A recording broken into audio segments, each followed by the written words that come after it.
একটি দুর্ঘটনা সারা জীবনের জন্য কান্না নিয়ে আসে, এই কথাটি আর একটু হলেই আমার সাথে ফলে যেত। হঠাৎ করেই আমার সাথে এরকম একটা বড় দুর্ঘটনা ঘটবে, আর যার কারণে মানবদেহের সব থেকে বড় একটি অঙ্গ চোখ হারাতে হবে, সেটা আমি একদমই কল্পনাও করিনি।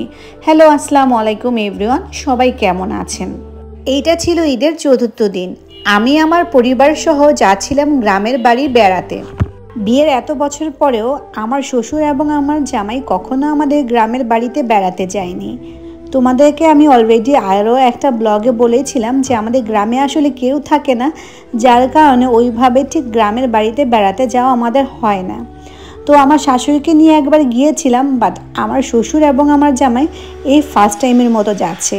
তো আমি অনেকটাই এক্সাইটেড ছিলাম যে প্রথমবারের মতো আমার শ্বশুর এবং আমার জামাইকে নিয়ে যাচ্ছি আমাদের গ্রামের বাড়িতে। তো সকাল সকাল ঘুম থেকে উঠে রেডি টেডি হয়ে নিয়েছিলাম, বাসা থেকে বের হব, ঠিক ওই সময়ই আমার সাথে ঘটে এরকম একটা দুর্ঘটনা, যেটা আমার জন্য অনেক অনেক শকিং ছিল। আর আমি তো প্রচুর প্রচুর ভয় পেয়ে গিয়েছিলাম। লাইফে এরকম ভয় আমি আগে কখনো পাইনি। যাই হোক, আলহামদুলিল্লাহ তোমাদের সবার দোয়ায় আমাকে আল্লাহ আর একটুর জন্য বাঁচিয়ে দিয়েছে, না হলে আমি জানি না সারা জীবনের জন্য মনে হয় কানা হয়েই বেঁচে থাকতে হতো। যাই হোক, এদিকে কথা বলতে বলতে কিন্তু গ্রামে চলে এসেছি। আর গ্রামে আসার পরপরই দেখলাম যে জমি জমা নিয়ে এখানে চলছে তুমুল ঝগড়া। আর গ্রামের এই ব্যাপারটা কিন্তু আমার দেখতে বেশ ভালোই লাগে। আর এইদিকে ওয়াফিয়াকে দেখো, গ্রামে এসে সে এদিক ওদিক ছোটাছুটি করে ঘুরে বেড়াচ্ছে। এটা হলো আমার মামার শ্বশুর বাড়ি।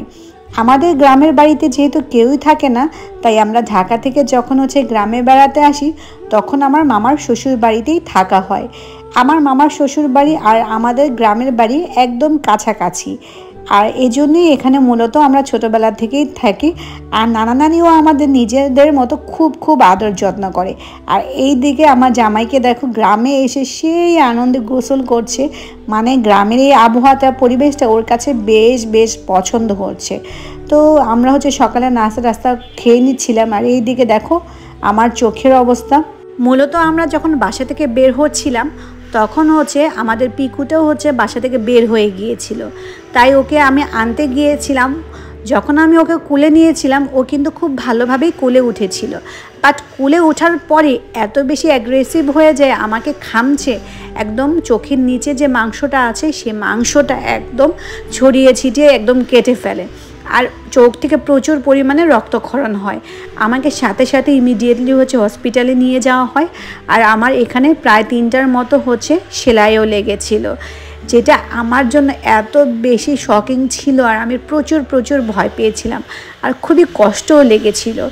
তাই আমি বলবো যে বিড়াল পালার ক্ষেত্রে অবশ্যই অবশ্যই সবাই অনেক অনেক অনেক বেশি কেয়ারফুল থাকবে।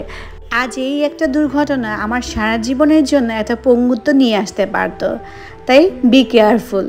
যাই হোক, সকালে নাস্তা কমপ্লিট করার পর দেন আমরা সবাই মিলে সহপরিবারে চলে এসেছি আমাদের ল্যাংটা বাবার মাজারে। যেহেতু আমার হাজব্যান্ড প্রথমবারের মতো এসেছে, তাই ওকে সব কিছু ঘুরিয়ে ঘুরিয়ে দেখাচ্ছি। ও এখানে আসতে পেরে অনেক অনেক খুশি হয়েছে। ও আসলে এতটাও এক্সপেক্ট করেনি যে আমাদের গ্রামের বাড়িটা এতটা জমজমাট আর এতটা আনন্দদায়ক হবে। লাখ লাখ না, কোটি কোটি মানুষ এই দূর দূরান্ত থেকে আসে এই ল্যাংটা বাবার মাজারে। মেলা মূলত চৈত্র মাসের 16, 17, 18 তারিখে জমে থাকে। বাট আমরা আস্তে আস্তে আসলে লেট করে ফেলেছি। আর ঈদ যেহেতু ছিল, ঈদের পরে আমাদের একটা বিয়ের ফাংশনও ছিল, দ্যাটস ওয়াই আমাদের আসতে সময় লেগে গিয়েছিল। আর মেলা প্রায় শেষের পর্যায়ে চলে এসেছে। এখন সবাই গুছগাছ করে মূলত চলে যাচ্ছে, আর ঠিক ওই সময়টাই আমরা আসতে পেরেছি। আর এইবার ঈদের কারণে অনেক জায়গাতেই গান বাজনা সব কিছুই আসলে সরকার থেকে বন্ধ করা ছিল, তাই মেলাতে এইবার তেমন ভালোভাবে জমতে পারেনি। বাট অনেক বছর পর আমি গ্রামের মেলাতে আজকে এসেছি, ভালোই লেগেছে। আর আমার হাজব্যান্ডের কাছে আলহামদুলিল্লাহ অনেক ভালো লেগেছে। যাই হোক, আমরা মেলাটেলা দেখা শেষ করে দেন আমরা এখন চলে যাব আমাদের নানু বাড়িতে। এই তো আমার মামার শ্বশুর বাড়িটা একদম রাস্তার পাশেই। আমাদের আস্তে আস্তে প্রায় হচ্ছে সন্ধ্যার পর মানে রাত হয়ে যায়। এই দিকে আস্তে আস্তে বাইরে প্রচণ্ড তুফান ঝড় আসা শুরু করেছে। আর এই দিকে আমার মেয়েকে দেখো, সে বাইরে দৌড়ে চলে যায় আর দৌড়ে দৌড়ে হচ্ছে আম কুড়ানো শুরু করে দিয়েছে। ছোটোবেলায় আমি কিন্তু এইভাবে করে প্রচুর আম কুড়াতাম, আমার কাছে বেশ ভালোই লাগতো। ওয়াফিয়ার কিন্তু এই গ্রামের আবহাওয়া, গ্রামের পরিবেশ অনেক অনেক পছন্দ। ও মাটি দিয়ে খেলাধুলা করতে, তারপরে দৌড়াদৌড়ি করতে, এগুলো অনেক বেশি পছন্দ করে। গ্রামে আসলে ওয়াফিয়া একদম গ্রামের পরিবেশের সাথে খাপ খেয়ে যায়। কেউ ওকে দেখলে বোঝার উপায় নেই যে ও ঢাকাতেই ছোটোবেলা থেকে বড় হয়েছে। এইদিকে আমার হাজব্যান্ডকে দেখো, ও কিন্তু গ্রামে এসে বাচ্চা সুলভ আচরণ করা শুরু করে দিয়েছে। আগে শালাশালি সব ছোট ছিল, যার কারণে ও ঠিকমতো এনজয় করতে পারতো না।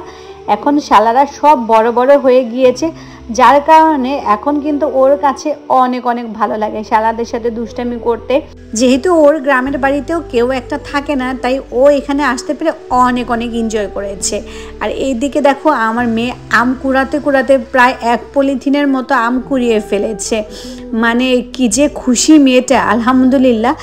বাবা আর মেয়ে এখানে আসতে পেরে এতটা বেশি এনজয় করছে, ওদেরকে দেখে আমার কাছেও ভালো লাগছে। আর এই যে আমার পিচ্ছি মামাতো ভাই, এটা হলো ওয়াফিয়ার ছোট্ট বন্ধু। আর এই যে দেখো আমাদের মুক্তি বিয়ের পর কতটাই না চেঞ্জ হয়ে গিয়েছে। ও যখনই শুনেছে আমরা এসেছি, ও সাথে সাথে চলে এসেছে। দেখে মনটা একদম খুশি হয়ে গেল। আর আমার অবস্থা দেখতেই পারছো, যতই আমি উপর দিয়ে হাসি খুশি থাকি না কেন, ভিতরে প্রচুর প্রচুর পেইন ছিল। সেই পেইন নিয়েই হচ্ছে শুয়েছিলাম কিছুক্ষণ। তারপরে দেখলাম মামি আমাদের সবার জন্য হচ্ছে বিরিয়ানি রান্না করলো। তাই আমরা ভাই বোন জামাই সব সহ একসাথে বসে পড়েছি বিরিয়ানি খাওয়ার জন্য। এদিকে ওয়াফিয়ার অবস্থা দেখো, সারাদিন দৌড়াদৌড়ি করে সেও খুব ক্লান্ত, তাই সে নিজের হাতেই নাকি আজকে খাবে। তো সহপরিবারের সবাই একসাথে মিলে খাওয়ার আসলে মজাটাই কিন্তু অন্যরকম। আলহামদুলিল্লাহ এবারে ঈদগুলো আসলেই অনেকটা ভালো কেটেছে। সো এইদিকে খাওয়া দাওয়া শেষ করার পর আমরা ঘুমিয়ে যাই।